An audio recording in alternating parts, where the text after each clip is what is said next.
J'aime bien dire que les origines, c'est un peu comme l'argent, il n'y a que ceux qui en ont qui vous diront que c'est pas important. Les histoires de 28 minutes.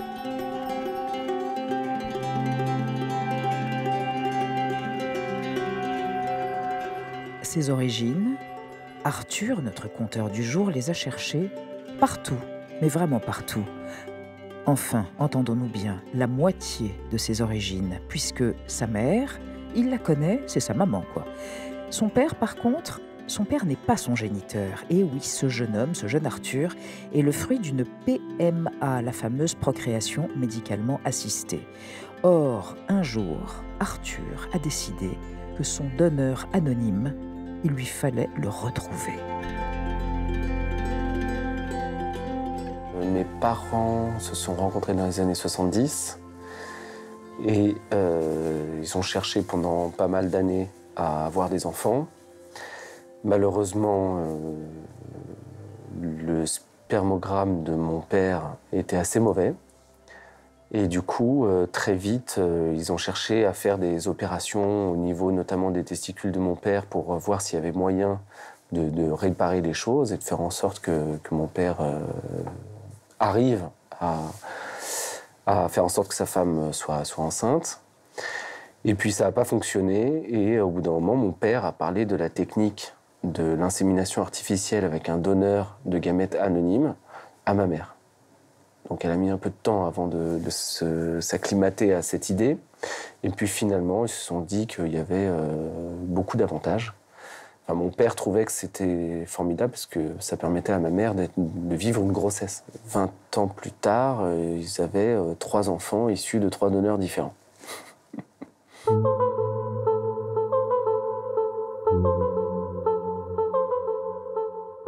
Mes parents ont décidé de nous dire le plus tôt possible comment on était conçus.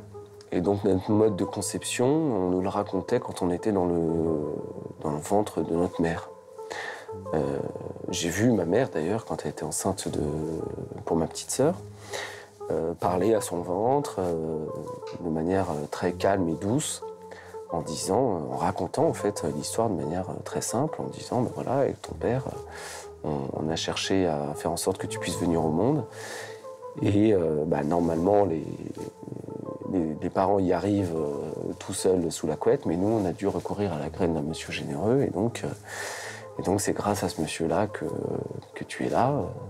C'est ton histoire et c'est la nôtre. Et du coup, il n'y a jamais eu de découverte, enfin de surprise, bonne ou mauvaise, de découvrir son mode de conception de manière fortuite. Et donc, on a toujours su comment on avait été conçu. D'ailleurs, c'était tellement normal pour moi que je pensais que tout le monde était conçu comme ça. C'est amusant parce que mes enfants nous entendent parler de ce sujet. Et un jour, on était à la crèche et j'ai mon aîné qui dit à un enfant qui pleurait, qui disait « Oui, j'attends mes parents ». Et il lui dit « Tu cherches ton papa, tu cherches ta maman, mais ton donneur, il est où ?» Alors j'ai dû lui expliquer que non, tout le monde n'a pas un donneur, mais bon, que voulez-vous, il a 4 ans. Et donc c'est bien pour montrer que les enfants prennent pour normal ce qui est leur vécu, hein, tout simplement. Donc,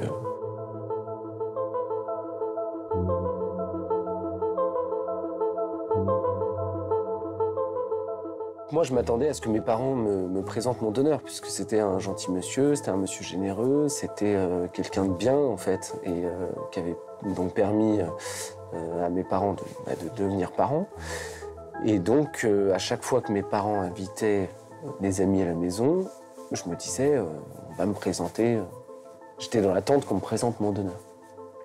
Et cette rencontre ne se faisait pas, cette présentation ne se faisait pas. Et donc j'ai attendu. Et puis, atteint l'âge de l'adolescence, j'ai dit à mes parents, bon, écoutez, ça commence à bien faire. Je suis majeur, vacciné. Maintenant, je veux savoir qui est mon donneur. Et c'est là que j'ai vraiment réalisé l'anonymat qui est d'ordre public en France, c'est-à-dire, même si tout le monde était d'accord pour que je rencontre mon donneur, c'est-à-dire que mon donneur était d'accord, que moi-même j'étais d'accord, que mes parents étaient d'accord, c'est l'État français qui dit non. Cette rencontre ne se fera pas. C'est d'une infantilisation remarquable. C'est-à-dire que c'est l'État qui se protège de ses propres peurs, hein, mais il ne protège plus les gens.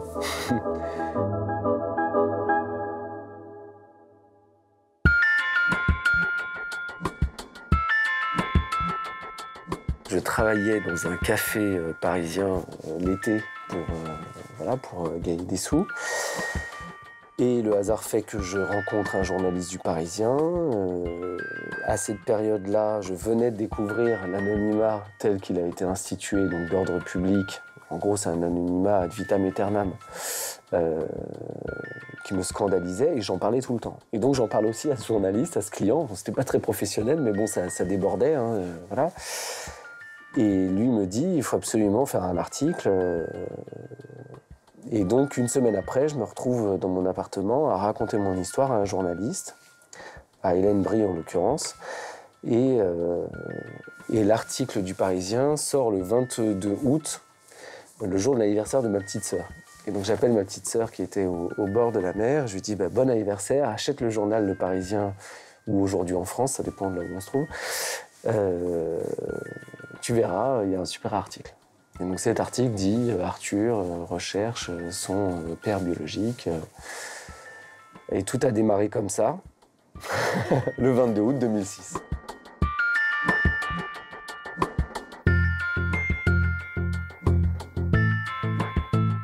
Le test ADN, en 15 ans de combat, j'ai dû entendre 100 000 fois des journalistes et d'autres personnes me dire « Mais pourquoi vous ne faites pas un test ADN ?»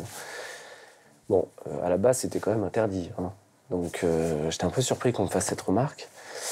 Et puis, j'ai été convaincu récemment parce que les tests ADN offraient la possibilité de connaître les origines géographiques. Donc je m'étais dit, quitte à ne rien connaître de mes origines, là, je pourrais deviner à peu près quelles sont les origines, et notamment celles que j'ai reçues du donneur.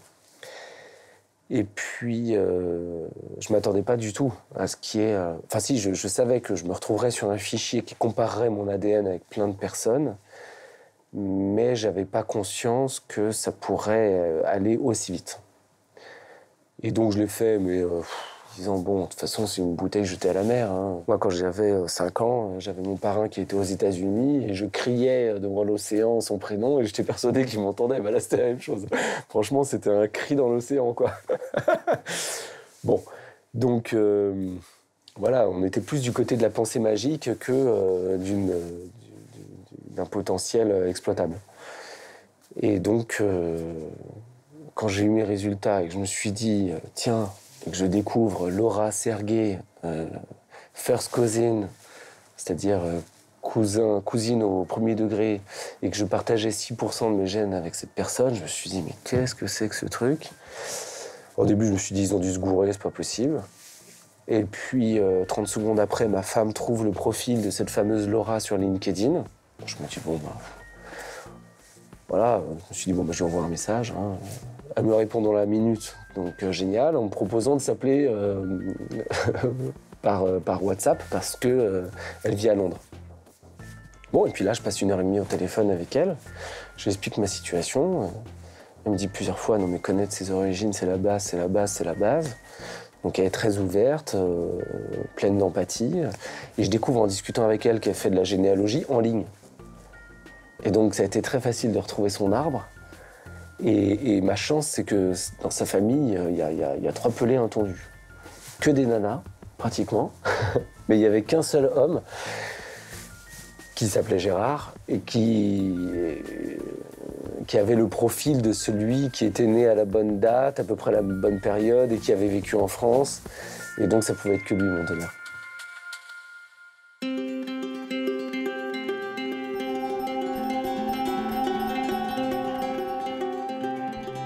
J'ai envoyé un courrier, enfin j'ai transmis un courrier à ses voisins, qui sont des gens charmants, très disciplinés, qui ont donné le courrier en main propre à Gérard le 23 décembre. Le 25 décembre, je reçois un coup de fil, je suis en voiture, la veille, il y avait eu le réveillon en famille, on était à la campagne, mon portable ne captait pas, enfin bref.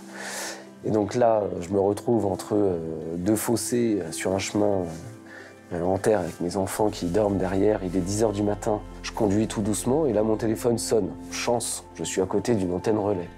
Donc je capte 2 bars. Je reconnais pas le numéro, je mets sur haut-parleur, allô, oui. Et j'entends quelqu'un qui me dit bonjour, qui est-ce qui pourrait t'appeler un 25 décembre à 10h? Voilà, je me dis bon, alors je vois aux devinettes, 25 décembre à 10h, j'ai pas du tout envie. Je lui dis je sais pas, mais bon, j'ai suffisamment de questions comme ça dans ma vie, donc si on pouvait me répondre rapidement, ça serait bien, ou en tout cas me répondre avant qu'on raccroche, ça serait pas mal. Et donc là, il me dit oui, vu le temps que t'as passé à me chercher. Alors là, je me dis ah, ça commence à être important. Donc là, je me gare. Je me dis alors oui, effectivement, j'aimerais bien que quelqu'un m'appelle. Si ça pouvait être Gérard, ça serait vraiment super. Et là, j'entends la voix qui me dit oui, c'est Gérard. Alors là, je me dis ok. Donc là, j'ai les larmes qui montent. Je me dis c'est incroyable. Et mes enfants dorment. Et je lui dis merci beaucoup de m'appeler un 25 décembre. Il me dit oui, j'ai fait exprès. Je dis ok. Bravo de m'avoir retrouvé, j'aimerais bien savoir comment t'as fait. Bon, ok. Donc je m'attendais peut-être à de l'hostilité, parce que c'est quand même un peu intrusif d'envoyer un courrier et tout ça, non, pas du tout. Et là je lui dis oui, je vous expliquerai, vous inquiétez pas, mais est-ce que je peux vous poser une question urgente pour moi? Il me dit oui, vas-y. Et je lui dis est-ce que je peux savoir pourquoi vous avez donné? Et donc là il me dit écoute, j'ai eu pendant 7 ans avec ma femme, on n'arrivait pas à avoir d'enfants. Et donc, je comprenais très bien la douleur des couples qui ne pouvaient pas avoir d'enfants. Donc, moi, j'étais donneur de sang régulier. Et quand on m'a proposé de donner, vu que j'avais réussi à avoir quand même des enfants, je voulais aider un couple à devenir parent. Boum. Et donc là, ça y est. Je réponds, il répond en 10 secondes à une question que je me pose depuis 20 ans ou 30 ans. Pourquoi il avait donné? Parce que je vous jure qu'on ne se lève pas le matin en se disant « je vais donner mes gamètes ». Ça n'est pas possible.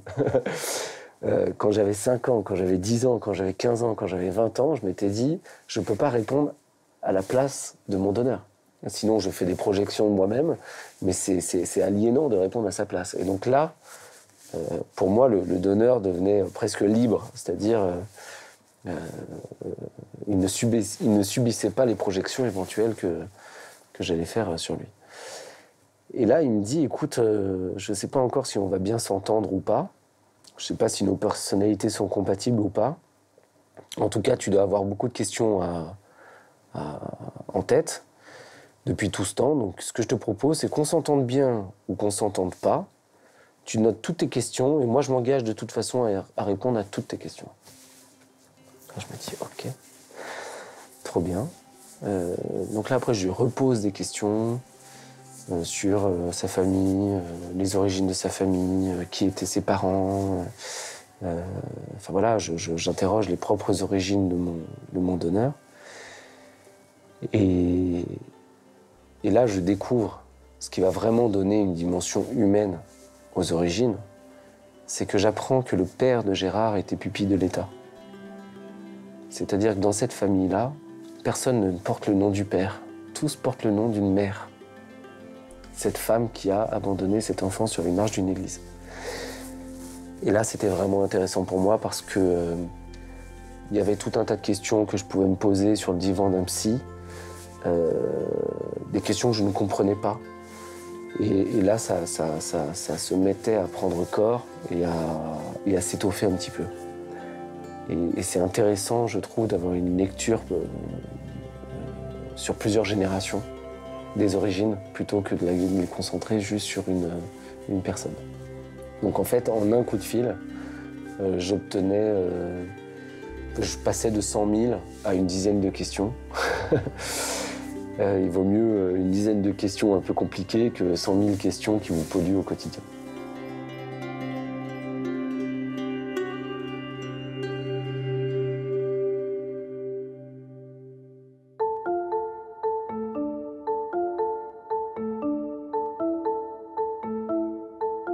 Gérard, il me dit, écoute, tu me rappelles pas, c'est moi qui te rappelle.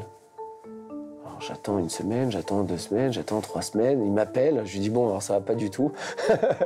On va changer de méthode parce que moi je savais pas quand est-ce que vous alliez vous m'appeler. Je peux pas être dans l'attente comme ça, moi j'ai été dans l'attente toute ma vie. Alors si c'est pour attendre un coup de fil, non merci. Donc est-ce qu'on peut mettre en place quelque chose de régulier? Et donc on a décidé de s'appeler tous les samedis à 10h. Et tous les samedis à 10h, j'enregistrais toutes nos conversations. Très vite, j'ai compris que Gérard avait une santé fragile et je me suis dit que je ne pouvais pas laisser s'échapper mes origines comme ça. Et en fait, j'avais très peur qu'il meure avant qu'on se rencontre. Et donc, je m'étais dit, le moindre petit fragment de souvenirs que j'ai, je vais les garder précieusement, je vais en faire des archives et je pourrais les transmettre à mes enfants. Et puis maintenant, c'est dans un livre, donc c'est encore mieux.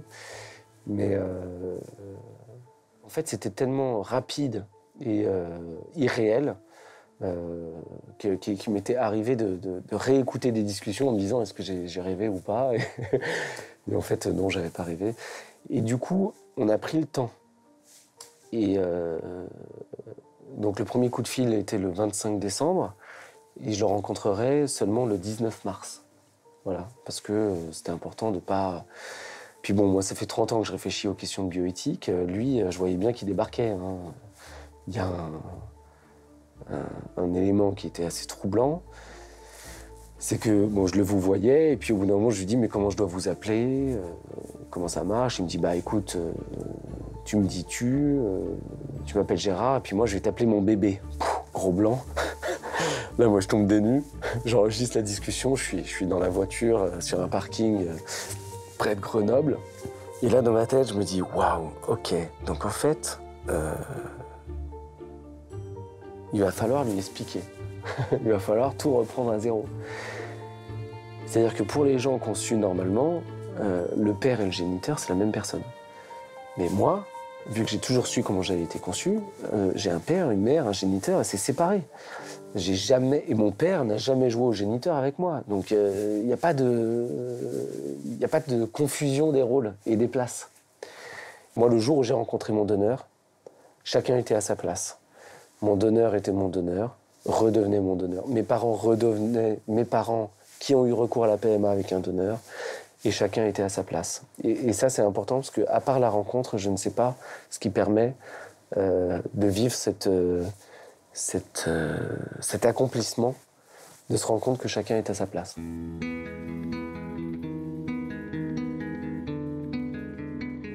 Le hasard fait que je suis le premier à avoir retrouvé mon donneur, donc il y a une espèce de responsabilité. Et puis mon père m'a demandé de faire en sorte que les choses, que la société puisse s'emparer de mon histoire pour se reposer ou se poser les questions sous le prisme de ce qui m'est arrivé et de comment ça se passe, l'accès aux origines. Donc moi, ça fait plus de 15 ans que je milite médiatiquement sur ces sujets. Il était évident qu'il fallait... En fait, je pense que c'est peut-être une façon pour moi d'être donneur. Alors, pas donneur de gamètes, mais donneur du fruit d'une quête. Et finalement, c'est vrai que ce livre s'inscrit quand même du côté de la transmission.